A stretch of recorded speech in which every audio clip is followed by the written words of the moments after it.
Les casques bleus de la MINUSCO sont arrivés rapidement sur les lieux au nord de Goma. Mais ils n'ont pu que constater la violence de l'attaque. Dans la matinée lundi, des hommes armés ont tiré sur un convoi du Programme alimentaire mondial. Le bilan fait état de 3 morts.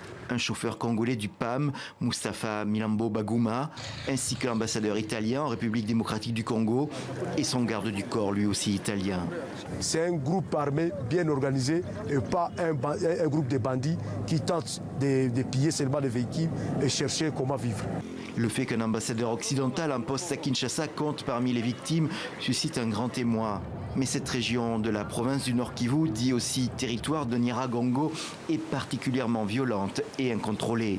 Depuis 25 ans, plusieurs groupes armés l'ont mis en coupe réglée. Ils attaquent villages et voyageurs sans qu'on puisse toujours les identifier.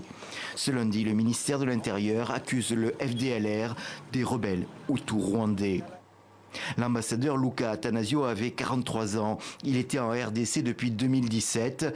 Au sein de la diplomatie italienne, il s'était spécialisé sur les questions africaines et de coopération internationale. Je promets au gouvernement italien que le gouvernement de mon pays mettra tout en œuvre pour découvrir qui est à la base de cet ignoble meurtre. Depuis plus de décennies, c'est tout l'Est de la République démocratique du Congo qui est le théâtre de violence et la proie de bandes armées. Depuis 1999, les Nations Unies ont déployé une mission de 15 000 casques bleus sans parvenir à ramener la paix.